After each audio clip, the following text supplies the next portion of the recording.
కేసీఆర్ కావడం చాలా సంతోషం. అదేవిధంగా కేటీఆర్ గారు కూడా వర్కింగ్ ప్రెసిడెంట్ కావడం మాకెంతో సంతోషంగా ఉన్నది. అంతా తెలంగాణ రాష్ట్రంలో యువతతో పాటు అన్ని వర్గాల వారికి కూడా కేటీఆర్ గారు ప్రెసిడెంట్ ప్రకటించడంతో చాలా సంతోషంగా ఉన్నది. ఈ ప్రభుత్వం ముందు కూడా 20 ఏళ్ల వరకు ఇదే విధంగా పరిపాలన చేస్తుంది.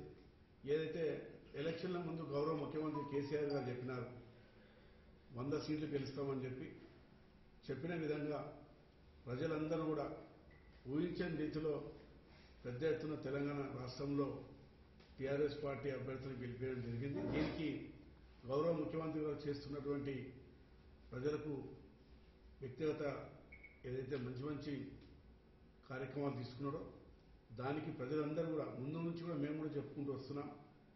ప్రతి దగ్గర కూడా ప్రతి నియోజకవర్గంలో కూడా మెజార్టీతోటి ప్రజలందరూ కూడా మేము ఎలక్షన్ల ముందు కూడా చెప్పినాం.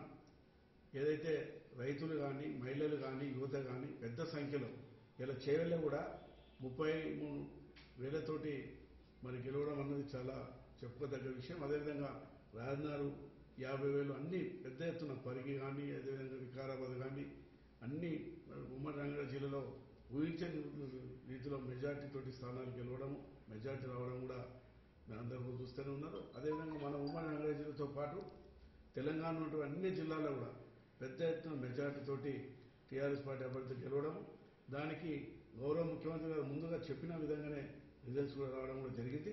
దీనికి తోడుగా మరి కేటీఆర్ గారు ప్రెసిడెంట్ కావడం కూడా చాలా యువకులకు తెలంగాణ రాష్ట్రంలో ఉన్నటువంటి అందరికీ కూడా చాలా సంతోషంగా ఉన్నది. రేపు ప్రమాణ స్వీకారం కూడా చేయబోతుంది కాబట్టి మరి దాని తర్వాత కూడా మరి పార్టీ కూడా ఏదైతే ఆదేశాలు ఇస్తుందో ఆ ఆదేశాల ప్రకారం మేమంతా కూడా పార్టీని పటిష్టం చేసుకుంటూ ముందుకు తీసుకుపోతాం.